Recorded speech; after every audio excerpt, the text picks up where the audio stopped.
வணக்கம். பிரம்ம கமலம் பூவின் அறிவியல் பெயர் சாசுரியா ஒக்வல்லட்டா என்பதாகும். இரவில் பூத்து காலையில் உதிரும் இந்த அதிசய பூக்களின் முக்கியத்துவமும் சிறப்பு அம்சங்களையும் பற்றி பார்ப்போம். ஆண்டுக்கு ஒருமுறை மட்டுமே பூக்கக்கூடியது நிசாகந்தி எனப்படும் பிரம்ம கமலம் பூவாகும். இது சிவபெருமானுக்கு விருப்பமான மலராக கருதப்படுகிறது. மிகுந்த மனம் நிறைந்த இந்த பூவானது இரவில் பூத்து அதிகாலையில் வாடிவிடும் தன்மை கொண்டது. பிரம்மாவிற்கு உகந்த பூவான பிரம்ம கமலத்தை பார்ப்பது என்பது மிகவும் அரிதானது. இந்த பூவின் உட்புறத்தில் பல நாகங்கள் உள்ளது போல தென்படுமாம்.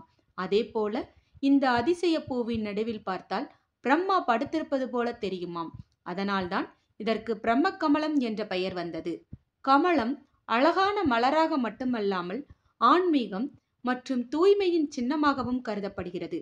வருடத்திற்கு ஒருமுறை மட்டுமே பூக்கும் இந்த அதிசய பூ இலையில் இருந்தே பூ பூக்கிறது.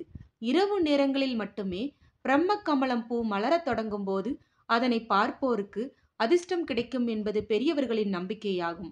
அது மட்டுமல்ல, பிரம்ம கமலம் என்பது பிரபஞ்சத்தை பிரதிபலிப்பதாக கூறப்படுகிறது. இளவேனில் காலத்தில் மட்டுமே பூக்கக்கூடியது பிரம்ம கமல பூக்கள்.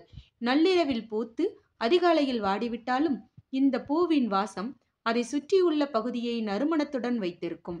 சில சமயம் ஒரே செடியில் 10க்கும் மேற்பட்ட பூக்கள் பூக்கும். சில மலை கிராமங்களில் இந்த பிரம்ம கமலம் பூக்கும்போது நடனமாடி பாட்டு பாடி ரசித்து வரவேற்பார்களாம்.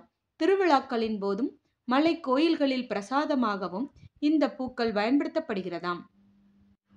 இந்த மலரின் இன்னொரு சிறப்பு அம்சம் என்னவென்றால், அந்த மலர் மலரும்போது என்ன நினைத்து வேண்டினாலும் அது கண்டிப்பாக நடக்கும் என்பது ஐதீகமாக உள்ளது.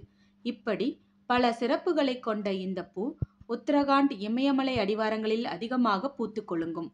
நம்முடைய தமிழ்நாட்டில் விரல் விட்டு எண்ணக்கூடிய வகையில் ஓரிரு இடங்களில் மட்டுமே காணப்படுகிறது. அந்த வகையில் தேனி மாவட்டம் அல்லி நகரம் பாண்டிமுனி கோயில் அருகே உள்ள சதீஷ் என்பவர் வீட்டில் வருடத்துக்கு ஒருமுறை பூக்கும் பிரம்மக்கமலம் செடியில் பூக்கள் மலர்ந்துள்ளன. இந்த கோடை காலத்திலும் தற்போது பிரம்மக்கமலம் மலர்ந்துள்ளது தேனி மக்களை ஆச்சரியத்தில் ஆழ்த்தி வருகிறது. இப்படித்தான் கடந்த 3 மாதங்களுக்கு முன்பு கூட இதே செடியில் பூக்கள் மலர்ந்திருந்தன. இப்போது சதீஷ் வீட்டுக்கு திரண்டு செல்லும் தேனி சுற்று வட்டார மக்கள் பிரம்ம கமலத்தை ஆச்சரியத்துடன் பார்த்து வருகிறார்கள். இதுபோன்ற செய்திகளை தெரிந்து கொள்ள ழ ஊடகத்துடன் இணைந்திருங்கள். ழ ஊடகத்திற்காக லக்ஷ்மி ஜெயபாலன்.